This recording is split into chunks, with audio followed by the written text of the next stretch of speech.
Qu'est-ce qui ne va pas, chérie? Arrêtons de nous voir. Ne m'appelle pas et ne viens pas chez moi. Mais... pourquoi? Parce que... Voilà, c'était fait. Je l'avais enfin quitté. J'avais fait en sorte que l'on se retrouve dans un lieu neutre afin de lui faire mon annonce. Je pensais qu'elle l'avait bien pris, et je l'avais donc laissé pour rentrer chez moi. J'ouvrais la porte de mon appartement, tout en me sentant tout de même triste. Après tout, je l'aimais vraiment. Dès l'entrée, des cadres photos d'elle et moi jonchaient le long de mes meubles.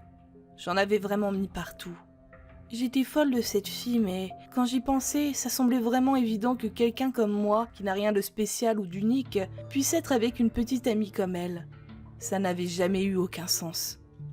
Elle était si belle et gentille. On allait toujours dans le même sens.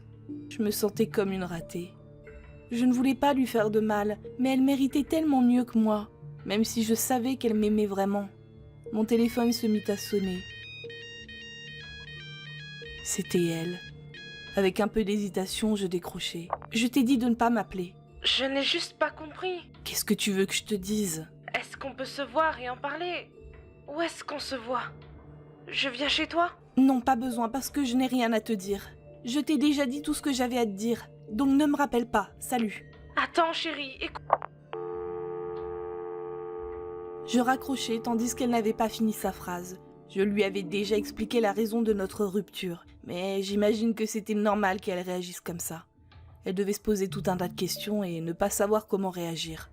Mais je ne pouvais pas me permettre de rester en contact avec elle, car je savais pertinemment qu'elle n'arriverait jamais à se détacher sinon.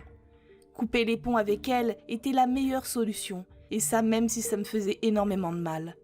Son bonheur m'importait bien plus que le mien, car c'était une fille pour qui je ressentais un respect intense.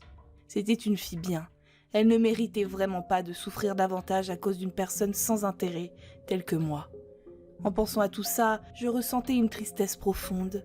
Il ne fallait pas que je craque et que je la rappelle. Les larmes commençaient à couler doucement de mes yeux. J'ai enfoui mon visage dans mes mains. La journée avait été remplie en émotions et je finissais par m'endormir assez vite. Soudainement, j'entendis quelqu'un tambouriner à la porte comme un fou. Ça me réveilla d'un coup sec et je sentis comme une peur monter en moi, jusqu'à ce qu'une voix, qui m'était familière, retentit.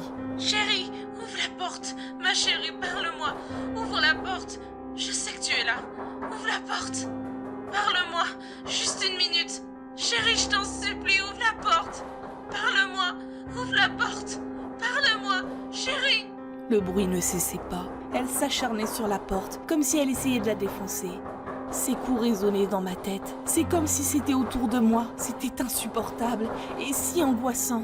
Je couvrais mes oreilles de mes mains en fermant fortement les yeux. Arrête. Arrête. Arrête.